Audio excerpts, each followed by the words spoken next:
வாங்க, எப்படி இருக்கீங்க? நல்லா இருக்கீங்களா? என்ன பண்ணுறீங்க? நான் நல்லபடியாக இருக்கேன் உங்கள் புண்ணியத்தில். இன்றைக்கி என்ன பேசுறதுன்றே ஒரு டாப்பிக்கும் இல்லை. யாராவது டாபிக் எடுத்து கொடுங்க. ஏக்கா இதை பற்றி சொல்லுங்க, அதை பற்றி சொல்லுங்க. அரசியல் மட்டும் சொல்லாது. அரசியல் மட்டும் நம்மளுக்கு பேச வராது. எங்கள் அப்பாவோட ரொம்ப நெருங்கின தோழருங்க. ரொம்ப 2 பேரும் ஃப்ரெண்டு. அவரை எப்போ பார்த்தாலும் பார்த்துக்கோங்க. எங்கள் அப்பா இருந்து இப்போ 10 வருஷம் ஆச்சா? ஏலா டம்முடு மூடாதேடி. 10 வருஷம் ஆச்சு. 10 வருஷத்தில் அவரை எப்போ பார்த்தாலும் சரி எங்கள் அப்பா ஞாபகம் வந்து எனக்கு அழுகையாக வந்துடும் பார்த்துங்க. எங்கள் அப்பா முகச்சாயல்லே இருப்பார் பார்த்துக்கு. அவரை பார்க்க எல்லாரும் இந்த அவரெலாம் இருக்கார், அவரோட சேர்ந்து ஒரு அம்புடு அவர் வயசுக்காரர் இருந்தேன் இந்த இருக்கார், நம்ம அப்பா மட்டும் இப்படி இறந்து போயிட்டாரேன்னு நினச்சா அழுவேன். சில ஒரு தடவைலாம் திருவிழாவுக்கு நாடகம் நடிச்சுக்கிட்டு இருக்காங்க, ஆடல் பாடல் நடந்துக்கிட்டு இருக்கா. அதில் பப்புன் டான்ஸ் வந்து என்னம்மா ரெட்டை வேஷத்தில் ரெண்டு மொழியில் பேசுவாள். 2 தான் ஒரு மாதிரி டபுள் மீனிங்கில் பேசுவாள்ல. அது மாதிரி பேசுகிறாங்க. கக்கன்னு பொம்பளை உரைஞ்சிருச்சா நான் ஆம்பளை பக்கம் பார்ப்பேன். ஆம்பளைகள்லாம் இருக்காங்களே இப்படி பேசுகிறாங்களேன்னு. ஆம்பளை பார்த்தா அங்கேயே சிரிச்சுக்கிட்டு கக்கன்னு சிரிக்கிறாரு அந்த மனுஷன் பாவம். அவரை பார்த்துக்கிட்டு நம்ம அப்பு இருந்தாலும் இப்படித்தான் உட்காந்து பார்த்து சிரிச்சுக்கிட்டு இருப்பாரு. நம்ம அப்பு இல்லையேன்னு எனக்கு கண்ணீர் யார்ட்டையும் சொல்லாமல் ஓடுது பார்த்துக்கோங்க. அந்த மாதிரி பார்த்து நினைப்பேங்க. போகையில வரையும் நம்ம எங்கள் அப்பு ஞாபகத்தை நினச்சி பார்ப்பேன். அவரை பார்க்குற வட்டம்லாம். இப்போ பார்த்துக்கோங்க, மெட்ராஸில் போய் இங்கே தான் எங்கள் ஊரில் தான், எங்கள் ஊர் பிச்சைப்பழத்தில் தான் இருந்தாங்க. அங்கிட்டு போய் ஊர்களில் போய் ஏதாச்சும் தளப்புக்கு இருந்துதானே டவுன் அண்டி ஓடுறாங்க. கிராமத்தில் இருக்கிறவங்க விவசாய காலத்தில் விவசாயம் போட்டதுக்கப்புறம் என்ன வேலை இருக்குது கிராமத்தில்? 100 நாள் வேலை தான். அந்த 100 நாள் வேலையில் 200 சம்பளம். அதில் வீட்டில் நடக்கிற பொம்பளையை வாருங்கன்ட்டு ஆம்பளையை ஊரை எங்கிட்டாவது ஓடி போய் தானே பிழைக்காங்க. கிராமத்துகளில் இப்போ கொஞ்சம் மாடி வீடு ஒரு மச்ச வீடு கட்டுறதுக்கு காரணம் அங்கிட்ட ஓடி வேலை நாடுன்னு போய் கஷ்டப்பட்டு உழைச்சதுனால தான். உள்ளூரில் கிடந்தா இன்னும் அப்படியே தான் கிடக்குங்க. கிராமம் வந்து முன்னேற இருக்க வேலையே இல்லை. அப்படியே வெளியூர்ல வேலை பார்த்தவர் திடீர்னு பார்த்துங்க வாந்தி எடுத்தாராம். வாந்தி எடுத்த மனுஷன் அப்படியே இறந்து போயிட்டார். எனக்கு அம்மா புரிஞ்சு மனசாவுக்கு எங்கள் அம்மா என்கிட்ட சொல்லவே இல்லை. இப்போத்தான் சொல்லுது. சொன்னால் எனக்கு அப்படி ஒரு கிதக்கண்டுது. என்னத்தான் நல்லா இருந்த மனுஷன் இப்படி சொல்கிறோமா அப்படின்ட்டு. அப்படித்தான் திடுது இப்படி இறந்து போயிட்டாராமத்தே. வாந்தி எடுத்தாராம். வாந்தி எடுக்கிறான்னு போய் ஆஸ்பத்திரியில் சேர்த்தாங்களாம். ஆஸ்பத்திரியில் அட்டாக் வந்திருக்கு, கையெழுத்து போடுங்கட்டாங்களாம். அதோடு இறந்து போயிட்டாருன்னு கொடுத்துட்டாங்க, கொண்டு வந்துட்டாங்க. அம்மா போட்டுக்குன்னு சொல்லக்கூடாது, சொல்லாமல் இருந்து இப்போ தண்ணி ஊற்றி வந்து சொன்னேன்டுது. அப்படி எனக்கு மனசு கவலையாக போச்சு. மனசனை பாருங்க, இருந்த மனுஷன் இப்போ ஒரு நிமிஷத்தில் இல்லை. 2 பேரும் சும்மா பேசுவாங்க. எங்கள் அப்பாவும் அவங்க 2 பேரும் பொம்மரியாக இருக்கையில் எங்கேயுமே வெளியில் விட மாட்டாங்க. எங்கள் வீட்டுக்குள்ளே தான் இருப்பேன். வாசலில் 2 பேரும் பேசிக்கிட்டு சொல்லுவாங்க, ஏண்டா நீ ஒரு நாளைக்கு பல்லாக்கலாண்டு வாயை பிறந்துக்கிட்டு போவேன் அப்படின்ட்டு வர எங்கள் அப்பா. அவர் நானாச்சும் வாயை பிறந்துட்டு போவேன், நீ மட்டும் என்ன பண்ணுவேன், நீனும் அதே மாதிரி தான் வாயான்னு பிறந்துக்கிட்டு போவேன் அப்படின்ட்டு அவர் சொல்லுவார். அப்படியே 2 பேரும் சொல்லி சும்மா வெட்டு பேச்சா பேசி சிரிப்பாங்க. நான் முதலமைச்சரானா நீ முதலமைச்சரா, நான் முதலமைச்சர் ஆகிட்டேன்னு வச்சுக்கணுடா, அப்படியே உன்னைய பார்த்துக்க அப்படியே புளிப்படையை விட்டு உன்னைய பட சுட சொல்லிடுவேன் உன்னைய பார்த்த உடனே அப்படின்ட்டு வர எங்கள் அப்பா. அதுக்கு அவர் நீ முதலமைச்சராகி காரில் வர தெரிஞ்சாவே வெடிகுண்டு எடுத்து வீசிடுவேன் அப்படின்ட்டு வர அவர். அப்படி சும்மா வெட்டியாக பேசுவாங்க. அவங்க பேசுறது கேட்டுட்டு நான் வீட்டுக்குள்ளே கேட்டு கிடப்பேன். வேகம் வச்சிருச்சாலும் சண்டைக்கு வருவார் அப்பா. என்ன பொட்டமுடிக்கு சத்தம் வச்சிருக்கிறேன் அப்படின்ட்டுவார். அப்படின்ட்டு கேட்டு கணப்பேன். என்னை பற்றி இப்போ இருந்தாருன்னா இதெல்லாம் பேசவே விட மாட்டார். பெரிய பெரிய குளக்குத்தம் பண்ணதுக்கு சமன்றுவார். என்ன உலகறிய ஊரறிய என்னத்தை பேசி கொடுத்துட்ற அப்படின்ட்டு கேட்டு கிளம்பிடுவார். அதனால தான் சொல்கிறாங்க, ஊருக்கு போனா சாமிநாத மட்டும் இருந்தால் அப்படி பேசுவியா, அப்போ உன்னைய கெட்டி கொடுத்தாலும் பரவாயில்லன்னு உன்னை வெளுத்து எடுத்துருப்பேன் அப்படின்வாங்க. எங்கள் அப்பா அப்படி ஒரு கண்ட்ரோலில் என்னை வளர்த்தாரு. பயப்படுவேன். அப்பாவை நான் பார்த்தேன்டா ஒன்றுக்கு போடுறேன். என்னக்கா என்ன கணக்கு? அதே என்ன கணக்கு? மக்கள் தொகை கணக்கு எடுக்கல. என்ன எத்தனை பேருந்து சொல்லணுமா? கொண்டாங்க. வீட்டுக்காரர் எழுதிருங்க அப்படியே. எங்கள் வீட்டுக்காரர் பிள்ளை குட்டி 80 பேரை எழுதுவா. கிராம கணக்கெடுப்பா. இதை கணக்கெடுப்பு எதுக்கு? இது நீங்க என்னைக்குனா பிரச்சனைன்னா ஊராட்சியில் போய் கொடுத்து வாங்கிக்கலாம். அப்படியா? என்னன்னு எழுதியிருக்காங்க? அரசு என்னென்னமோ எழுதியிருக்காங்க. பிறந்த தேதிக்கா? பிறந்த தேதியில் எழுதணுமா? ஐயோ நான் பிறந்த தேதியெல்லாம் மறந்து போயிருமே. பூரா ஞாபகம் மருந்து கேசே நான். சரி, முதல்ல வீட்டு தலைவர்னு எழுதுவா. ஆமாம், உங்கள் வீட்டுக்கார் பேர். அவங்க என்ன படிச்சிருக்காங்க, எத்தனாம் தேதி பிறந்தது? அவர் பிறந்ததெல்லாம் தெரியாதே. வீட்டு தலைவர், வீட்டு தலைவர் பேர் சீமான்.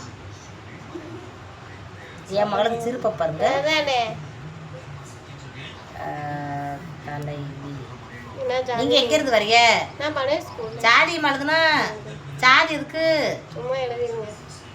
என்ன பேரு கணக்கெடுப்புக்கு? அக்கா நீங்க இப்ப ஊராட்சியில இருக்கீங்க. ஆமா. ஏதோ ஒரு தண்ணி வேணும்னா கூட நீங்க போய் அங்க கொடுத்தீங்கன்னா அதுக்கு ஜாதிக்கு என்ன சம்பந்தம் இருக்கு? இல்ல என்ன அந்த ஒரு ஆதார் கார்டை கொடுத்தீங்கனாலே வந்துரும்ல, அதுக்கு சொல்றேன். ஆதார் கார்டுல ஜாதியா இருக்கு. அப்புறம் இருக்கு அது அகமுடியாரு நம்ம இந்துன்றது எல்லாம் இருக்குல்லக்கா. இந்துன்றது அது தனிதான். கணக்கெடுப்புல ஜாதி தேவையில்லையில. ஜாதி எடுத்துக்க கணக்கெடுப்பு இந்த இருக்கு பாருங்க நோட்ல. சரி இருங்க, எழுதிய கொடுத்துருங்க. விருதுலாங்க நாத்தனாவா நீங்க? ஆமா, நான் மாமி மண்டாடி தான் அதுக்கு முன்னாடி இருந்தாங்க.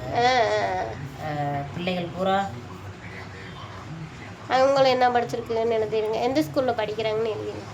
படிச்சது மட்டும்தானா? இதுல புதுசா இருக்கு.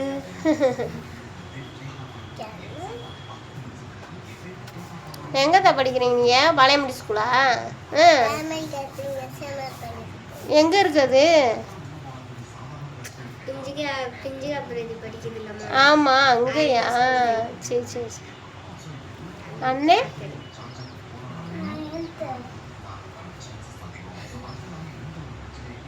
சாரியம்மா, நான் 9ஆம் கிளாஸ் படிக்கிறேன். சரி சரி. ஸ்கூலு அதே தானே? ஏபிடினா பாளையம்பட்டி ஸ்கூலா? சரி சரி. படிப்புலாமா இருக்கிறாங்க. ஏன் கேட்குறீங்க? புதுசாவா? இங்கே பத்திர ஆஃபீஸ் வந்துருச்சுலங்கக்கா, அப்போ ரொம்ப போட்டு பாடாப்படுத்துறாங்க. மானசா எல்கேஜி என்ன மனசா? இல்ல யூகேஜி. சரி எந்த கேஜியா இருந்தா என்ன போட்டாச்சு, இன்னும் போட்டது ஒன்றும் முடியாது. அப்புறம் என்னது எழுதுனா? எழுதியாச்சு சீமான் எல்லாத்தையும் எழுதியாச்சு. எந்த ஸ்கூலுன்னு பக்கத்துல பாப்பாங்க பக்கத்துல பேர்ல எழுதிடுங்க, எந்த ஸ்கூல்ல படிக்கிறாங்கன்னு. என்னக்கா கணக்கெடுப்புல ஸ்கூல் படிக்கிறதுலாம் இருக்கு? எந்த ஸ்கூல்ல படிக்கிறான்னு விட்டு பிள்ளைகளை போய் கடத்திட்டு மக்களே, கணக்கெடுப்புக்கு இதெல்லாம் எதுக்குன்னு எனக்கு தெரியல. உங்களுக்கு உங்க வீட்டுல எல்லாம் கணக்கெடுப்பு வராங்களா அப்படி? சரி அப்புறம் என்ன, வேற என்ன? வேற அது ஸ்கூல் பேர் எழுதுங்க. ஸ்கூல் பேர் எழுதியாச்சு, வேற சொல்லுங்க. எங்க எழுதிருக்கீங்க? ஸ்கூல் பேர்லாம் எழுத முடியாது. ஸ்கூல் பேரை எடுக்கிறதா? ஸ்கூல் பேரை எழுத முடியாது, வேற சொல்லுங்க. அதெல்லாம் தேவையில்லாதது. வேற வேற அவ்வளவுதான். ஜாதி எழுதிட்டீங்களா? ஜாதி எழுதுருக்கா? ஜாதி எழுதுக்கு எங்க வீட்டுக்காரர் கேட்டுதான் ஜாதி எழுதணும். சரி விட்டுருங்க. ஜாதி எதுக்கு? ஜாதில ஆமா வேணாம். ஜாதில இந்த வீடு தாங்க.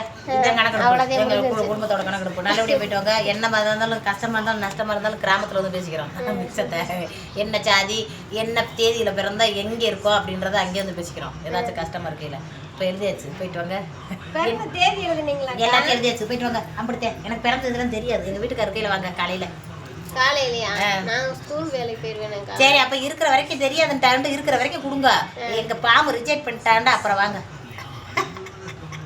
என்ன மக்களை ஜாதிலாம் கேட்குறாங்க. வீடியோ வேற போய்கிட்டு இருக்கு. உண்மையிலேயே அப்படி ஒரு கணக்கெடுப்பு இருக்கா? இருக்குல்லங்கக்கா. அந்த ஒரு அண்ணன் எழுதி கொடுத்துருக்காங்க. அவங்க என்ன படிச்சிருக்காங்க, நீங்க என்ன படிச்சிருக்கீங்க, உங்க வீட்டுக்காரர் என்ன படிச்சிருக்காங்க, என்ன தேதி அது படிச்சு என்ன பேரு என்ன எத்தனை பேர் இருக்கோ என்ன ஏதுன்னு கணக்கெடுக்கிறது அது வேற. வீட்டு நம்பரு டோர் நம்பரு இதெல்லாம் எழுதுவாங்க. டோர் நம்பர்லாம் எங்கள் வீட்டுக்காரருக்கு தான் தெரியும். நான் இப்போதான் எனக்கு தெரியாது. அப்போதான் காலையில் வாங்க. காலையில் நான் வர முடியாது, நான் ஸ்கூலுக்கு போயிடுவேன். சரி அப்போ அதில் இருக்கிறதே அட்ரஸ், போயிட்டு வாங்க. வந்தா நம்ம போய் என்னமாச்சும் ஒரு அவசரம்னு கேட்டால் பார்த்துக்கோங்க. வாங்க வாங்க போயிட்டு வாங்க. என்னங்க அப்படியா? ஆமாம் ஆமாம் அம்மா போட்டு தண்ணி ஊற்றிட்டோம்.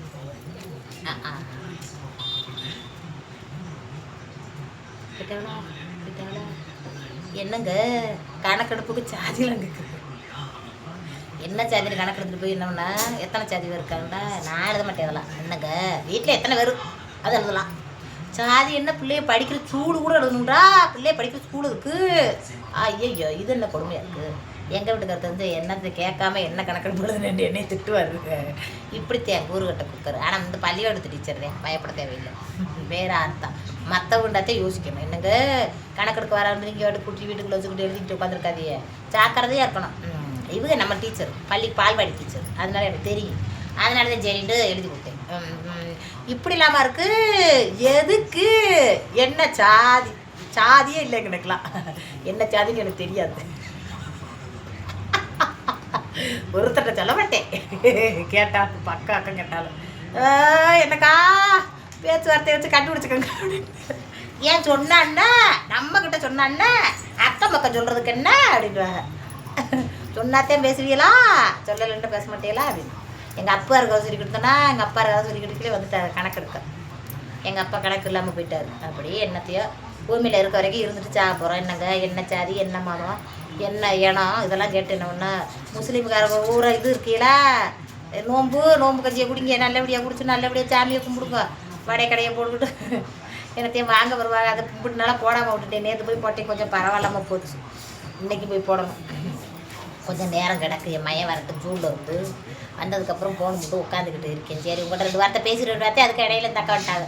சரி எங்க என்ன இப்படி கணக்கெடுப்புலாம் பார்த்துருக்கீங்களா, கணக்கெடுப்பில் சாதி வைப்பாங்களா, நீங்கள் கணக்கெடுப்பு வந்தாண்டா சொல்லுங்க, கரெக்டாக நெசமாக உண்மையாக போய் எழுதுறீங்கத்தா, நான் எழுதலை என்னங்க அப்படி ஒரு கணக்கெடுப்பு தேவை. என்ன சாதி எல்லாத்தையும் கணக்கெடுப்பாங்களாம். இது நல்லா வம்பா இருக்கு. என்ன யார்கிட்ட நம்மக்கிட்ட முடியுமா, நம்ம யார் அது தெரியாதவங்கலேருந்து ஒன்றுமே எடுக்க மாட்டேன். என்னத்துக்குன்னு 100 கேள்வி வெளியிலே அனுப்பி விட்டுருவேன். உன்ட்ட நான் பேசக்கூட எனக்கு கிருகிருந்து வந்து நான் போயிட்டு அடுத்ததை பார்த்துட்டு வரேன் ஓடிடுவேன். ஆமாம் சும்மா கணக்கெடுத்து வரேன், அதை எடுக்க வரேன், இதை எடுக்க வரேன், இப்படி சும்மா அப்படி என்னென்னமோ நடக்குதுங்க. நைட்டு எல்லாம் தண்ணியை திருகி விடுறாங்களாம்.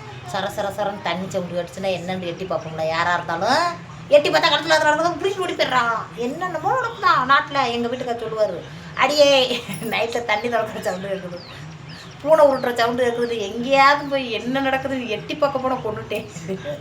நான் போக மாட்டேயோ, நான் கதையை திறக்க மாட்டேயோ அப்படின்ட்டு.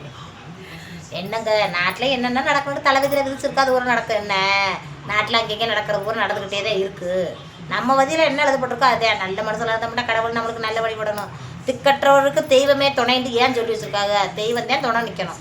அப்புறம் தெய்வமும் கை விட்டுச்சுன்னா அப்புறம் ஒன்றும் இல்லை பூமியில். என்ன சரி லைக் பண்ணுங்க, நான் போயிட்டு வரேன். என்ன பேசுகிற மூடு போச்சு. அவள் கூட வந்து பேசிட்டாங்களா, இன்னும் ஒன்றும் பேசுகிறதுக்கு வராது. ஏப்போ அந்த டிவி என் கூட சேர்ந்து பேசிட்டு கிடக்கு.